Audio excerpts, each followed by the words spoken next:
역사와 전통을 중시하고 율법의 행위를 구원의 방법으로 이해했던 유대주의는 그렇게 율법이라고 하는 하나의 그 법률, 하나님의 계명, 하나님의 규례, 이와 같은 것들을 대중적으로 학교를 설립하고 특별히 가르치는 것들을 이렇게 교육 시스템을 구축해서 가르치기도 했습니다. 뿐만 아니라 가정에서도 율법을 전승하는 것을 전통으로 여길 만큼 율법을 지키는 생활을 강조했지요. 율법을 손에 묶거나 이마에 붙이기 하거나 허리춤에 차게 하거나 각가지 방법을 통해서 이 율법의 중요함을 알렸습니다.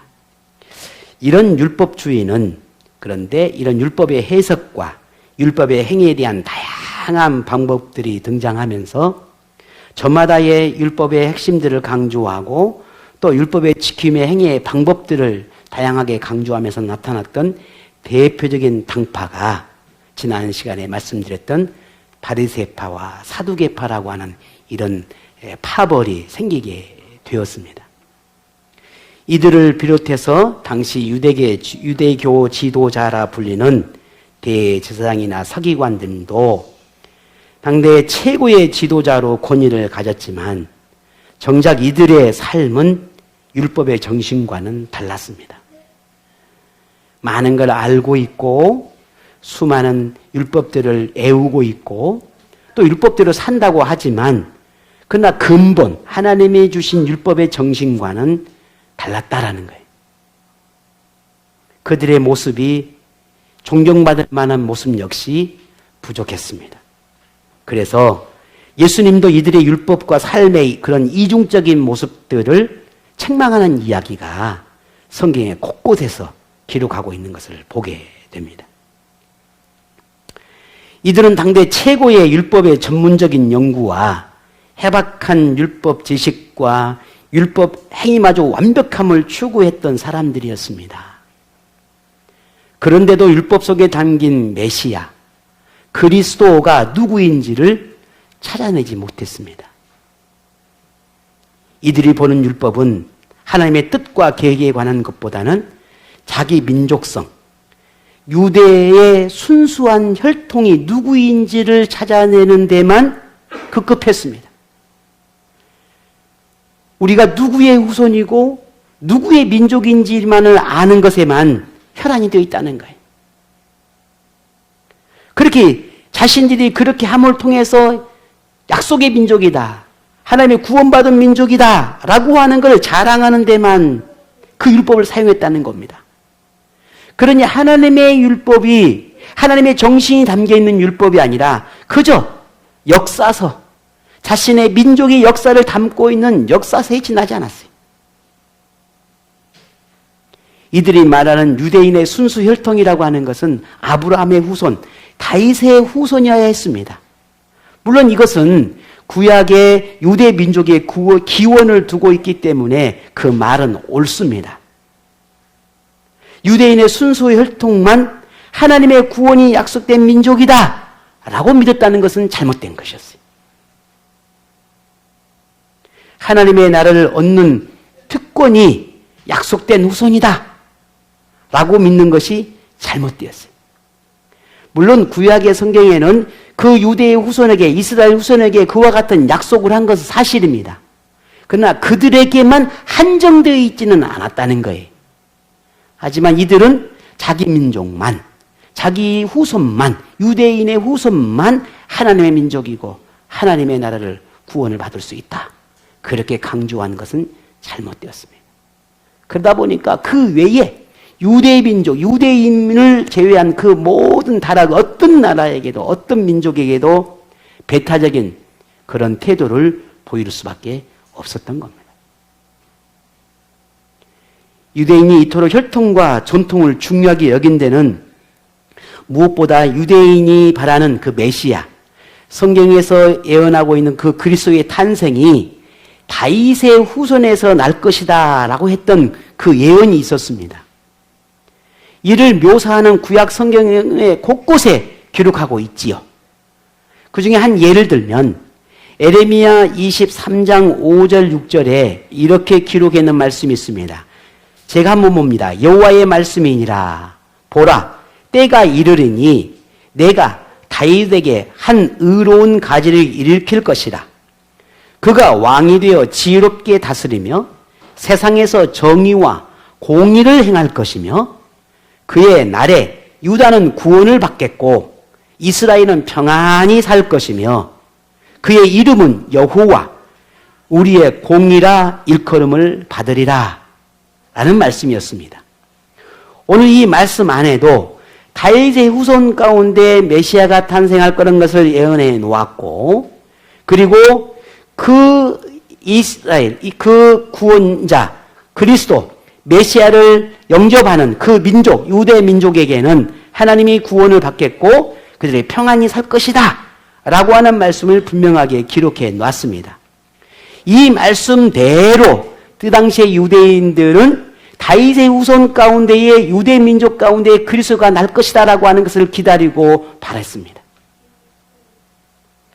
그래서 마태라고 하는 사람도 우리가 잘 아는 것처럼 1장 1절에 아브라함과 다윗의 계보라 라고 하면서 이 예수님이 다윗의 혈통에서 태어난 분이라고 하는 것을 강조하고 있는 것을 보게 됩니다. 그런데 이 모든 사실이 다 옳지만 분명한 것은 이 유대인들에게는 잘못된 오점이 있다는 것입니다. 유대인들은 율법을 연구하고 그리스도를 갈망했지만 그런데 그들은 너무나 중요한 한 가지를 놓쳤습니다. 보면은 예수님이 유대인이 무엇을 놓치고 있고 그 이유가 무엇인지를 지적하고 또 그렇게 가장 중요한 핵심을 놓쳤던 그들에게는 어떤 결과가 일어나게 될지에 대한 것을 오늘 본문에 말하고 있습니다. 그래서 오늘 본문은 어쩌면 당시의 유대인을 향한 말씀이긴 하지만 지금 예수 그리스도를 구주로 믿는 오늘 우리 그리스도인들에게도 아무리 하나님의 말씀을 배우고 알고 많은 걸 우리가 익히고 있다 할지라도 가장 중요한 그 핵심을 놓쳐버리면 우리도 똑같이 이 유대인과 같을 수 있다는 사실이 그게 뭐냐는 거예요. 우리는 이걸 굉장히 중요하게 여겨야 할 것입니다. 우리는 오늘 본문을 통해서 그와 같은 예수님의 말씀들을 교훈을 찾아보려 합니다. 유대인에게 그리스도, 메시아라고 하는 이 구원자를 기다리는 이 사상에는 잘못된 매우 중요한 것이 놓쳤던 것이 하나 있는데 그것은 아브라함의 후손, 다윗의 후손에서 그리스도가 나실 것이라고 하는 그 예언은 확신하지만 유대인은 단지 인간 그리스도, 인간 메시아를 기다리고 있다는 것이 잘못된 것이었어요. 인간 그리스도, 인간 메시아라고 하는 말은 무슨 말이냐면 우리와 똑같은 인간, 우리와 똑같은 사람을 기다리고 있었다는 겁니다. 그게 그들에게는 잘못된 점이었어요. 왜냐하면 이것을 예수님은 이렇게 표현했어요. 시편 110편 1절을 인용하게 되는데 오늘 본문에 시편 110편 1절을 보게 되면 여호와께서 내 주께 말씀하시기를 내가 내 원수들을 내 발판에 되게 하기까지 너는 내 오른쪽에 앉아 있으라 하셨도다 라고 하는 말씀으로 기록하고 있습니다. 이 말씀을 예수님께서 인용하면서 그리스도는 단지 다윗의 후손 중에 한 인간이 아니라 하나님의 능력을 갖춰서 사단을 무너뜨리고 영적인 해방을 줄 수 있는 분이 그리스도다 라고 말하고 있는 겁니다. 영적인 해방, 하나님의 권능과 권세를 가져서 사단을 무너뜨릴 수 있는 그런 권능을 가진 분, 그분이 그리스도라는 거예요. 단지 한 그 계보를 잇는 다윗의 계보를 잇는 그리스도가 아니라는 겁니다. 물론 그 인간인 것은 맞습니다. 다윗의 계보를 이어야 하는 것은 맞아요. 하지만 한낱 인간에 지나지 않는 그리스도는 아니라는 거예요. 그리스도는 단지 그렇게 우리와 똑같은 한 인간이 아니라 다윗이 그리스도라라고 칭할 만큼의 하나님의 권능과 권세를 가진 분, 인간의 혈통을 가진 인간 그리스도일 뿐 아니라 하나님의 영, 하나님의 권위, 하나님의 성품, 하나님의 거룩함을 가진 분, 죄인인 인간을 구원할 수 있는 죄가 없으신 완전히 순결한 분, 인간이지만 하나님이신 분, 그분이 구원자, 그분이 그리스도, 그분이 메시아라고 말씀하고 있는 겁니다. 그러니 유대인이 기다리는 단지 다윗의 혈통의 그리스도는 그리스도일 수가 없다는 겁니다. 그래서 이것을 예수님이 이어서 본문 20절에 44절에 이렇게 이야기를 하는 겁니다. 그런즉 다윗이 그리스도를 주라 칭하였으니 어찌 그의 자손이 되겠느냐 하셨습니다.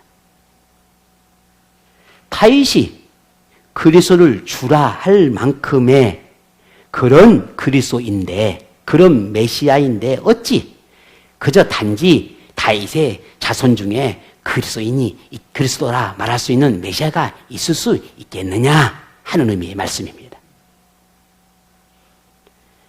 이러한 예수님의 가르침을 듣는 그 당시에 그 주변에 있는 바리새인이나 사두개인이나 대제사장이나 서기관들이 그 예수님의 가르침에 놀라워서 어떤 대꾸도 할 수가 없었습니다. 그동안 자신이 알고 있고 심지어 가르치고 있는 그리스도 메시아와는 너무 달랐던 겁니다. 예수님이 말씀하신 그리스도, 그 메시아는 그들이 고대했던, 그들이 그렇게 기다렸던 종교적인 그리스도, 정치적인 메시아를 원했던데 그 원한 그 메시아, 그 그리스도가 아니었다는 거예요. 틀렸다라고 말하고 있는 거예요. 늘 이 메시아 사상을 이야기할 때마다 반복되는 말이 여러분에게 뭘 말합니까? 이들이 그렇게 원하는 것은 뭐냐면 혁명가였단 말이에요. 강한 힘을 가진 자. 그래서 이 로마로부터, 이 정치적인 세력으로부터 우리 유대를 해방시킬 자, 강력한 카리스마를 가질 자, 그게 메시아로 생각했단 말입니다. 근데 예수님은 아니라고 계속 말하고 있는 거예요. 그런 인간이 아니다는 거예요. 그런 육적인 해방자가 아니라 영혼의 해방자라고 말하고 있는 거예요. 정치적인 해방자가 아니라 죄로부터 해방자를 말하고 있는 겁니다. 그렇게 이야기를 하지만 이들은 그걸 듣지를 않아요. 그저 단지 자신의 삶을 해방시킬, 자신의 인생고를 해방시킬, 자신의 삶을 해방시킬 그런 메시아만 기다리고 있다는 거예요. 여기서 오늘 우리가 이 믿음이라고 하는 근본이 얼마나 중요한지를 보게 되는 겁니다. 그저 단지 내 질병의 문제, 물질의 문제, 혹은 내 삶의 문제, 가정의 문제, 자녀의 문제, 부부의 문제, 인간의 삶을 살아가는 이 문제만을 해결할 수 있는 그런 그리스도를 바라본다면 오늘 우리도 이 유대인과 다르지 않는다는 거예요. 그러면 그런 모든 문제가 해결되어지면 그들은 다 주님을 떠납니다.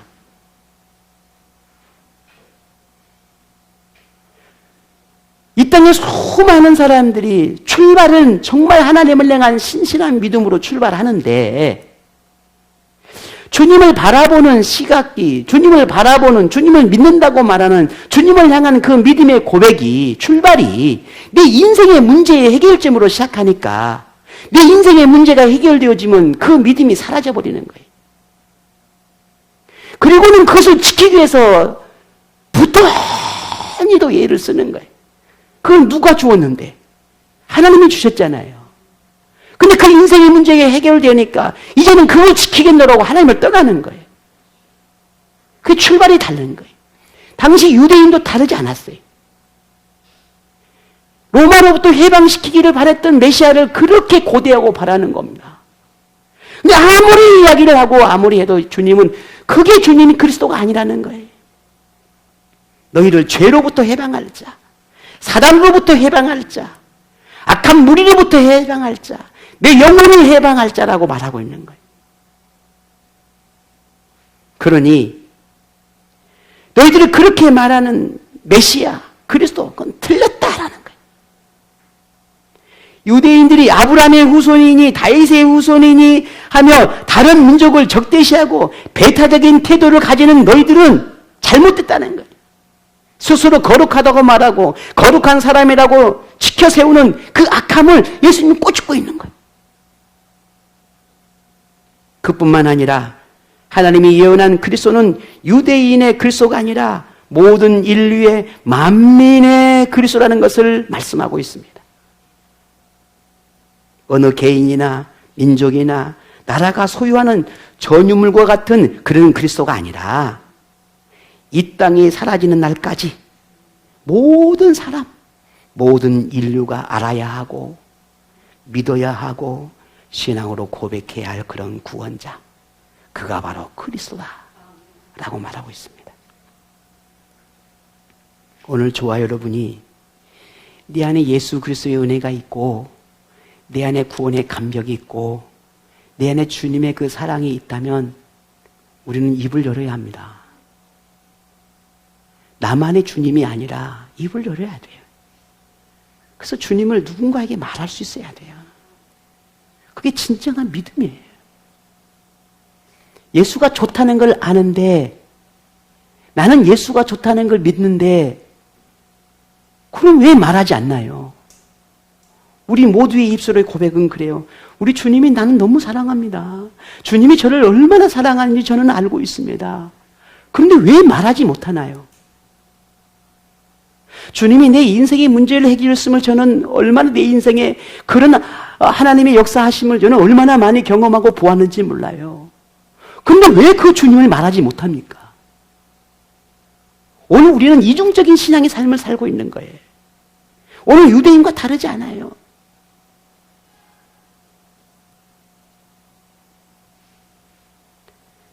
하나님은 약속대로 다윗의 후손에서 그리스도가 나게 하셨습니다. 그리고 하나님의 권능으로 유대와 모든 나라에 구원할 구원자를 특별히 이 유대 민족에게 허락하셨습니다. 그러나 유대인은 오만함과 스스로 똑똑하고 지혜롭고 거룩하다라고 하는 이 착각 때문에 하나님의 그런 특별한 선물인 구원자 예수를 오히려 정작 외면하고 배척하고 십자가에 죽이려 하고 있습니다. 그들은 다윗의 후손이라는 걸 앞세우며 스스로를 높이고 그리스도에 있는 예수님을 하찮게 여기며 진리를 외면한 채 스스로 죽음을 향해 가고 있다는 것을 그들은 알지 못하고 있습니다. 세월이 흐르고 삶의 많은 경험들을 해가고 저도 조금씩 세상을 알아가고 어쩌면 주님을 더 깊이 알아가면서 늘 느끼고 알아가는 것은, 깨닫게 되는 것은 여러분도 저도 함께 고백하고 있는 모든 것이 내게 나된 것이 하나님의 은혜라. 이 모든 고백이 저의 고백이기도 하고 여러분의 고백이기도 하지 않습니까? 우리가 살아도 죽어도 내가 누려도 내가 잃어버려도 내가 가져도 내가 가지지 못해도 그 모든 것이 하나님의 은혜임을 오늘 우리 모두는 알고 있지 않습니까?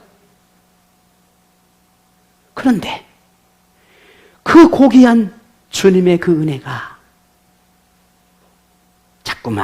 자꾸만 우리 안에 치워져 가고 있다는 사실을 발견하게 됩니다.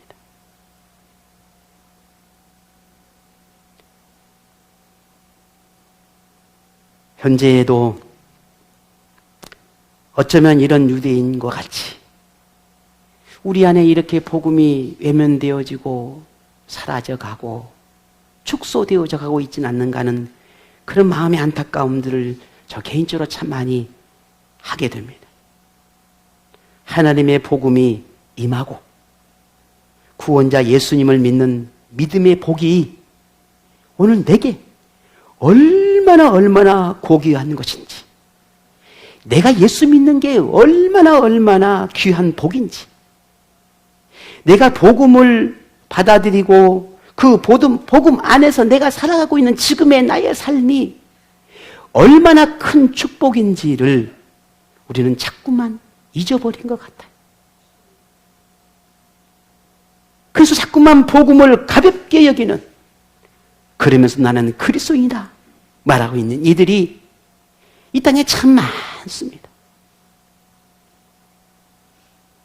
예수님을 구주로 믿는 믿음이 사람이 이런 나의 의지나 나의 노력으로 되는 것이 아니고, 말씀을 듣고 깨닫는 것이 내 지식이나 배움으로 되지 않는다라고 하는 것을 잊어버린 이들이 참 많습니다. 예수님이 구주이심을 믿고 하나님 나라를 바라보는 삶이 단지 노력만으로 가능하지 않다는 것을 자꾸만 잊어버리고 있습니다. 그래서 나는 내일부터 잘하면 돼, 이제부터 잘하면 돼, 이제부터 할 거야 라고 수없이 반복하며 우리의 결단을 하지만 변하는 건 아무것도 없어요. 왜 그럴까요? 그건 내 의지로 되는 게 아니거든요. 내 노력을 해도 되는 게 아니거든요. 그렇게 신앙생활은 그렇게 이루어지는 게 아니거든요.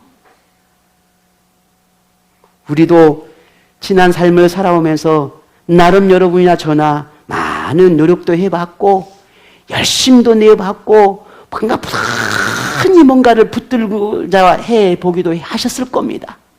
그런데 여러분 되든가요? 안 돼요. 내가 마음 먹은 만큼, 내 노력한 만큼, 내 힘쓰고 애쓴 만큼 되든가요? 안 돼요. 결국 무엇입니까? 이만하면 됐어. 나 지금 잘하고 있어. 이 정도 하면 되지 뭐. 그리고 내가 뭣도 하고 있고 뭣도 하고 있고 뭣도 하고 있으니까 그 정도면 됐지. 얼마나 더 여기서. 그리고 내가 그만한 형편도 안 되고 그만한 상황도 안 돼. 그냥 내가 할 수 있는 것은 여기까지야 라고 우리는 거기서 멈춰버립니다. 그게 오늘 우리의 한계고, 그게 우리의 생각이고, 그게 우리의 의지고, 결국은 오늘 우리의 모습인 거예요. 무엇입니까? 결국은 내가 할 수 있다고 생각하고 있는 겁니다. 내가 구원에 이를 수 있고, 내가 믿음을 지켜낼 수 있고, 내가 마음만 먹으면 얼마든지 뭔가를 할 수 있다라고 우리 스스로를, 내 자신을 그렇게 자신 있게 말하고 있는 겁니다. 하지만 우리는 과거에 경험했지 않습니까? 그게 얼마나 어리석은지, 그게 그렇게 안 된다는 것인지를. 그럼에도 불구하고 여전히 우리의 생각은 변하지 않아요.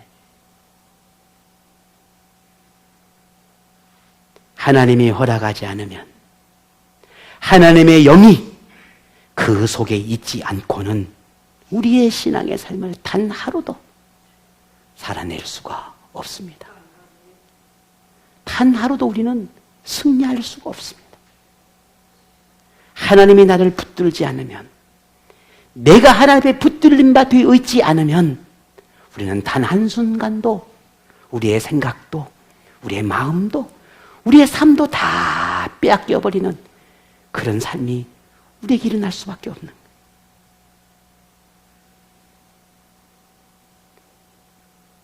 그래서 고린도전서 2장 12절에 이렇게 바울은 말합니다. 우리가 세상의 영을 받지 아니하고 오직 하나님으로부터 온 영을 받았으니 이는 우리로 하여금 하나님께서 우리에게 은혜로 주신 것들을 알게 하려 함이라. 아멘. 하나님이 우리에게 영을 주신 것은, 하나님이 우리에게 하나님의 은혜를 주신 것은 우리로 하여금 하나님으로부터 온 모든 것이, 내게 있는 것이 하나님이 주신 것임을 알게 하게 합니다라는 겁니다. 결국 내가 살아가는 모든 것, 내가 누리고 있는 모든 것, 내가 가진 그 모든 것이 어디로부터 왔음을, 하나님으로부터 왔음을 어떻게 알게 하기 위해서 우리에게 무엇을 줬다는 겁니까? 하나님의 영을 우리에게 주었다는 거예요. 그것을 인정할 때부터 우리의 삶은 변하기 시작하는 겁니다. 우리는, 하나님은 우리를 하나님의 자녀로 선택했고, 그리고 하나님은 우리를 하나님의 자녀로 선택한 그 책임을 지금 그 책임을 지고 있는 겁니다. 내가 너를 나의 자녀로 선택했으니 내가 너를 평생 책임지겠다는 거예요. 그 책임을 가지고 지금 우리를 지켜보고 있고 우리를 지금까지 인도하고 있는 겁니다. 그러면 뒤집어서 나는 내가 하나님의 자녀로 부름받았고 선택받은 그 책임을 나는 나의 책임을 다하고 있는가? 우리는 물어봐야겠지요. 우리가 하나님을 택한 것이 아니라 하나님이 우리를 택한 것이고 우리가 하나님을 사랑하기 전에 먼저 하나님이 우리를 사랑하셨고 우리가 하나님을 찾기 전에 하나님은 우리를 먼저 찾으셨다는 것이 성경의 가르침입니다. 인간의 욕망과 욕심에 사로잡혀 그저 나의 이익과 세상의 풍조를 쫓아 살고 있던 오늘 우리를 먼저 하나님이 부르셨고 우리 안에 믿음을 주신 분이 하나님이셨다라고 하는 것을 우리가 잊지 않아야 한다는 겁니다. 저는 하나님이 나를 부르셨고 나를 하나님의 자녀로 선택해 주셨다라고 하는 이 놀라운 사실을 저는 늘 처음으로 돌아가면 그 순간으로 돌아가 보면 그때 그 순간에 하나님이 나를 부르지 않았다면 그때 그 순간에 나를 하나님의 자녀로 선택하지 않았다면 이라고 하는 그런 엄청난 하나님의 은혜와 내가 세상 속에 머물렀다면 어떨까라고 하는 두려움까지 찾아오는 걸 보게 됩니다. 여러분은 어떻습니까? 지금도 마찬가지입니다. 하나님이 나를 버린다면 아니 하나님은 나를 버릴 일은 없겠지만 내가 만약 하나님의 뜻을 외면하고 알지 못하고 내가 하나님을 떠난다면 아니 내가 게으름과 나태함을 통해서 하나님의 그 아름다운 삶을 내가 자꾸만 방치해버리는 삶을 살아간다면 나는 어떨까? 나는 어떻게 될까? 결국은 두려움이 엄습합니다.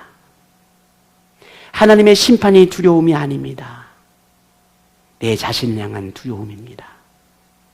하나님은 버리지 않겠지만 내가 하나님 앞에 나갈 수 없음에 대한 두려움입니다. 오늘 저와 여러분의 삶이 어떠했는지 지금의 나의 모습은 어떠했는지 우리는 알고 있지 않습니까? 그런 나를 하나님의 자녀로 선택하고 내가 하나님의 부름 앞에 내가 응답해서 나를 자녀로 삼으신 것이 아니라 하나님이 내게 그만한 믿음으로 응답할 수 있도록 내 안에 하나님의 영을 부어주셨다는 사실이에요. 우리는 이걸 잊지 않아야 합니다. 디도서 3장 3절에서 5절에 이렇게 말합니다. 우리도 전에는 어리석은 자요, 순종하지 아니한 자요, 속은 자요, 여러 가지 정욕과 행락의 종노릇한 자요, 악독과 투기를 일삼은 자요, 가증스러운 자요, 피차 미워한 자였으나 우리 구주 하나님의 자비와 사람 사랑하심이 나타날 때에 우리를 구원하시되 우리의 행한 바 의로운 행위로 말미암지 아니하고 오직 그의 긍휼하심을 따라 중생의 씻음과 성령의 새롭게 하심으로 하셨나니 했습니다. 이게 오늘 우리에게 얼마나 큰 은혜인지 모릅니다. 내가 세상을 바라보고 내 욕심을 따라 살아가고 그저 하나님이 누군지 하나님이 존재하는지 마는지 내가 왜 하나님을 믿어야 되는지 마는지 전혀 알 길이 없는 그런 삶을 살았던 우리였습니다. 그저 다른 종교 안에 혹은 다른 삶 안에 혹은 내가 원하고 내가 추구하는 그 어떤 것에 그렇게 묻혀서 살아갔던 오늘 우리였습니다. 그런데 오늘 하나님이 우리를 불렀단 말이죠. 그 부름의 과정과 부름의 순간은 제각각 우리 모두는 다르지만 그러나 그 부름은 분명 하나님이 우리를 부르셨어요. 그래서 하나님 우리에게 긍휼하심으로 우리에게 중생을 거듭남을 성령으로 새롭게 함을 그렇게 우리가 살아내도록 지금까지 우리를 붙들고 계십니다. 이 놀라운 은혜를 오늘 우리가 잊지 않아야 하겠습니다. 결코 잊지 않아야 하겠습니다. 지금 우리가 그리스도인이 된 것, 그리스도인으로 살아가는 것, 그리스도인이라 말할 수 있는 것은 오직 하나님의 사랑과 자비와 긍휼 때문입니다. 우리가 하나님을 아버지로 고백할 수 있는 것도, 예수님을 구원자로 믿고 고백할 수 있는 것도, 예수님을 향한 믿음과 신앙의 삶을 살아내고 있음도 우리의 어떤 생각이나 노력이나 의지나 감정이 아니라 하나님이 그런 마음을 우리에게 주셨기 때문이라는 걸 우리는 잊지 않고 감사할 수 있기를 바랍니다. 오늘 우리 안에 하나님이 주신 마음, 하나님을 바라보는 마음, 믿음의 공동체를 바라보는 마음, 믿음의 지체들을 바라보는 마음, 우리가 바라보는 하나님의 나라, 그 모든 것들은 내가 그러고 싶어서가 아니라 하나님이 그리하도록 주신 마음이라는 사실입니다. 그러니 믿음을 주셔서 신앙으로 살아가게 하신 하나님의 그 은혜를 기억하고 우리가 경외하며 감사를 고백할 수 있는 이 예배로 하나님을 향한 오늘 여러분의 마음을 표현하고 선포할 수 있기를 바랍니다. 그런데 오늘 우리가 본문을 대하면서 이토록 믿음을 주신 하나님께 감사의 삶을 살고 경외하는 삶을 살아내야 하는 매우 중요한 이유가 있다는 사실을 한 가지 더 발견하게 됩니다. 본문 46, 47절에 우리 함께 읽어보도록 하겠습니다. 46, 47절입니다. 시작.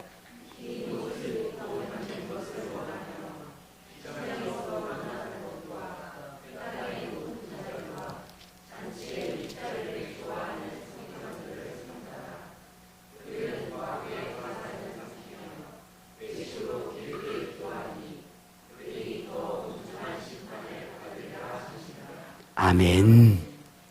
자, 본문에 조금 전에 읽었던 이 본문의 말씀을 통해서 하나님의 자녀됨의 그 은혜, 하나님의 부르심과 선택받음에 대한 은혜, 하나님의 무한한 은혜로 구원의 약속을 받은 것이라는 걸 우리가 잊어버릴 때, 스스로 믿음의 길을 선택하고 스스로의 의지와 노력으로 믿음을 지켜낼 수 있을 것처럼 생각하며 살아갈 때, 평생 하나님의 능력 안에 머물러야 함을 잊어버릴 때 결국은 우리는 어떻게 되는 건가를 경고하고 있습니다. 그것은 구원에서 버림받을 수 있다라는 겁니다.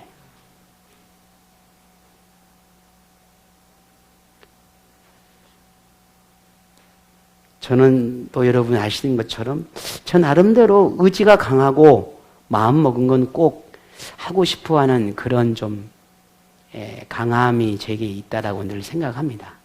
그런데 항상 무너집니다. 하나님 앞에서만큼은 무너질 수밖에 없어요. 아니 무너져야만 하고요. 그게 오늘 우리가 강하면 얼마나 강할까요? 우리가 할 수 있으면 얼마나 할 수 있을까요? 내가 마음먹음을 이루려면 얼마나 이룰 수 있을까요? 아무것도 없어요, 사실은. 한 것 같아도 그건 내 힘으로 되는 게 아니거든.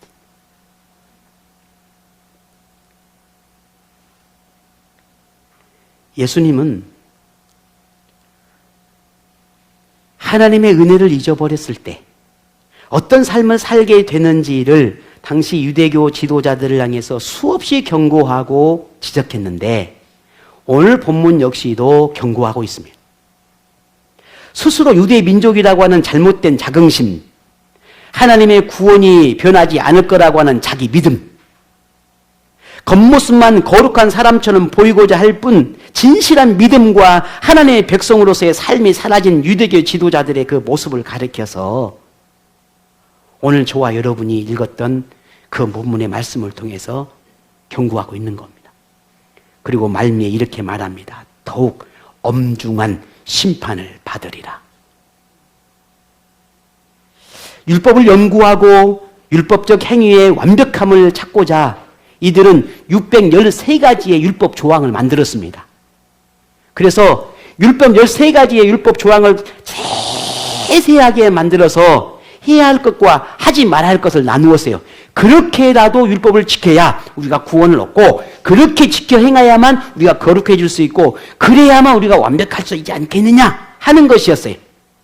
그래서 모세오경을 나누고 쪼개고 나누고 쪼개서 613가지 율법을 만든 겁니다. 행동 조항을 만든 거예요. 그래서 그렇게 이들이 살았어요. 그런데 그것은 한낱 자기의 의를 드러내기 위한 것에 불과할 뿐이었습니다. 율법의 정신인 하나님을 사랑하고 이웃을 사랑하라고 하는 그 근본은 사라져버렸어요. 그저 사람들에게 보이기 위한 율법적 행위에 그쳤고, 자기 우월과 남보다 우월하다건 열등하다라고 하는 것을, 월등하다라고 하는 것을 그들이 사람들에게 보여주려고, 나는 이렇게 율법을 지키고 있고, 나는 이렇게 살아내고 있고, 나는 이렇게 기도하고 있고, 나는 이렇게 예배하고 있다 라고 보여주기 위한 하나의 지침서일 뿐이었습니다. 그리고는 정죄하고 판단하고, 하나님의 뜻이나 섭리를 발견하고자 하기보다는 자기의 율법적 행위와 그럴듯한 겉모습으로 사람들에게 과시하고 인정받는 데만 관심을 가질 뿐이었다는 겁니다. 보여주는 율법의 행위를 통해 하나님이 아닌 사람의 관심을 받고 존경받는 것이 그들에게는 너무너무 중요했습니다. 하지만 예수님은 그들을 향해 이렇게 경고합니다. 뭐라고 경고했습니까? 너희가 엄중한 심판을 받으리라. 오늘 저와 여러분, 이제 우리에게 물어봐야 합니다. 오늘 우리 자신에게 한번 물어봅시다. 구원자 예수 그리스도를 진심으로 믿는가?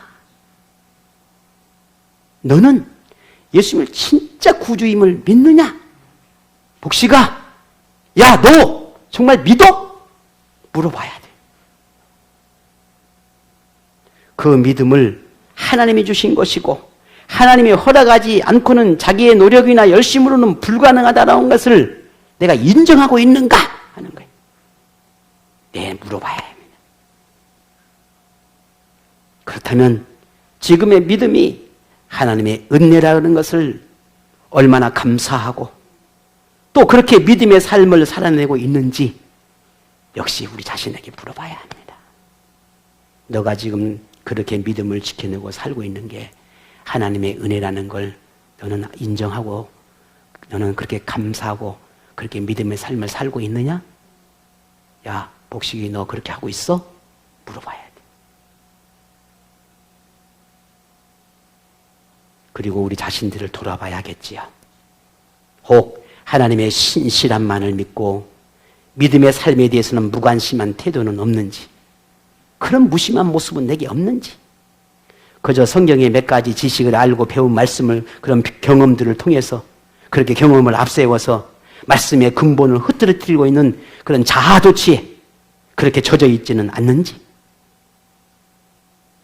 하나님을 두려워하지 않으며 사람들마저도 무시하는 자기만의 그 신앙의 잣대를 갖고 있지는 않는지, 그저 귀를 닫고 눈을 감고 그저 내가 원하는, 내가 바라는, 그냥 내가 하고 싶은 그 신앙의 삶을 그렇게 살아가고 있지 않느냐 하는 거예요.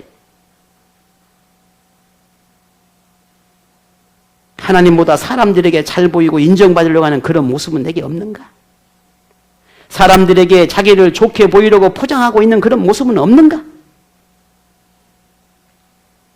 그저 뭔가를 보여주고 뭔가를 드러내 보여서 나도 그렇게 믿음 안에 있다라고 보여주기 위해서 그런 나의 모습이 없느냐는 거예요. 예수님이 당시 종교 지도자에게 책망하는 것 중에 하나가 사람을 보이는 곳에 가서 손을 들고 기도하는 모습을 굉장히 책망하셨어요. 지금도 유대 이스라엘에 가면 동고개벽에 가서 사람들이 이렇게 손을 들고 기도합니다. 그리고 궁시렁궁시렁 뭔가 막 주문 외우듯이 외워요. 저 지난번 성지순례 한번 가서 그 통교개벽을 한번 갔습니다. 근데요, 그냥 무슨 생각으로 그렇게 외우는지 잘 모르겠어요. 물론 율법을 외우긴 합니다. 근데 사람들, 관광객들이 어마어마하게 그 앞으로 옵니다. 근데 그 앞에서 그렇게 애우고 있는 거예요. 근데 뭐 두리번 볼 것 다 보고 사람도 그러면서 궁정무시 애우고, 그게 진실한 기도일까 싶어요. 그게 지금 형식만 남아있는 그들의 모습입니다. 오늘 저와 여러분이 뭡니까? 하나님 앞에 기도를 하고 금식을 하고 뭐 방언을 말하고 천사의 말을 하고 아니 무슨 기적을 행하는 능력이 있으면 뭐합니까? 아무 필요가 없어요. 그것은. 더 중요한 건 무엇입니까? 하나님을 향한 진실한 믿음이에요. 이보다 더 중요한 건 없어요. 하나님이 나를 사랑하고 내가 하나님을 사랑하느냐, 이게 믿음이에요. 이 믿음보다 더 중요한 건 없어요. 그러나 그 믿음만큼 중요한 게 하나님을 사랑하고 사람을, 이웃을 사랑하느냐예요. 그게 율법의 정신이에요. 그러나 유대인들은 그러지 않았어요. 하나님도 사랑하지 않고 사람도 사랑하지 않은 거예요. 자기 의를 드러내기 위한 기도, 자기 의를 드러내기 위한 율법의 행위, 자기 의를 위한 예배, 자기 의를 위한 드러내기 위한 선한 행위일 뿐이었어요. 그들 향해 주님은 말합니다. 너에게 엄중한 하나님의 심판이 있을 것이다.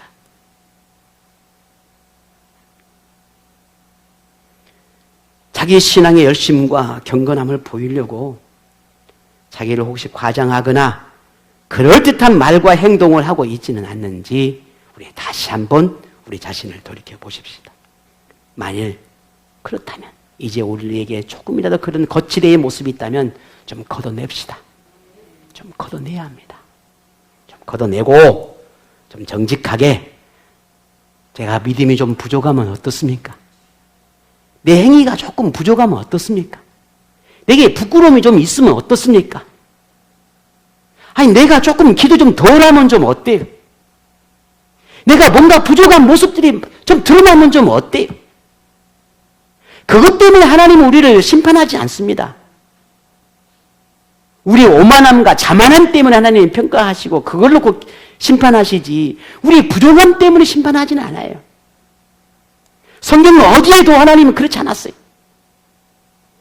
내가 부족하니까, 내 믿음이 어리석으니까 내가 너를 하나님 심판하겠다, 그런 성경 나오지 않아요. 잘난 척하고 교만한 척하고 엉뚱한 하나님의 말씀 앞에 자기 의를 드러내니까 책망하는 거예요. 오늘 저와 여러분 그 부족함은 좀 어때? 하나님 이해해 주실 거예요. 가는 하나님이시니까요.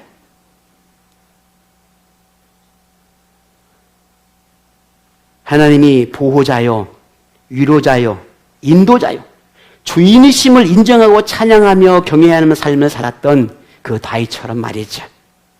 죄인 중에 괴수라고 고백하며 하나님의 은혜 안에서 겸손한 삶으로 순교의 길을 갔던 그런 바울처럼 말이죠. 예수님의 제자로 선택받고 하나님 나라의 영광을 허락받았음에도 한순간의 배반을 통해 예수님의 은혜를 저버렸던 그것을 회개하고 이제 다시 돌아와서 하나님의 그 사랑의 빚진 자의 대가 된 그 마음으로 평생 신실하게 제자의 삶을 살았던 그런 베드로처럼 말이죠. 오늘 예수님의 고귀한 십자가의 그 사랑을, 내게 주신 그 은혜를 헛되이 여기지 않고 그 은혜를 감사히 여기며 믿음의 길을 가는 것을 평생 행복으로 여기며 살았던 우리 믿음의 선배들처럼, 그렇게 우리 조금 더 정직한 믿음, 조금 진실한 믿음, 조금 더 신실한 삶을 살아내는 오늘 저와 여러분이 되기를 원합니다. 그러므로 잊지 않아야 하겠습니다. 십자가의 그 고통을, 나를 위해 모든 걸 내어주신, 모든 것을 하고 계시는, 모든 순간 나를 위해 일하고 계시는 그 하나님의 사랑을, 구원의 약속을 지켜 행하고 계시는 그 하나님의 신실함을, 사랑할 수 없는 나를 사랑하고 용서할 수 없는 나를 용서하고 구원받을 수 없는 나를 구원하시겠다는 하나님의 그 위대한 은혜를 오늘 우리가 잊지 않아야 하겠습니다. 그래서 오늘 저와 여러분이 그 마음에 주시는, 우리 안에 주시는 그 은혜와 그 사랑들을 가슴에 품고 우리의 삶에 그런 즐거운 신앙생활, 즐거운 예배, 즐겁고 행복한 봉사와 섬김, 영적인 은혜와 복을 풍성하게 받아 누리서 그 은혜로 즐기고 누리고 기뻐하고 감사하고 지금 내게 주어진 이 믿음의 삶이 얼마나 기쁜지, 얼마나 감사한 일인지, 얼마나 즐거워야 해야 하는 일인지, 우리가 그런 믿음으로 하루하루 살아가는 오늘 여러분 모두가 되시기를 주의 이름으로 축복합니다.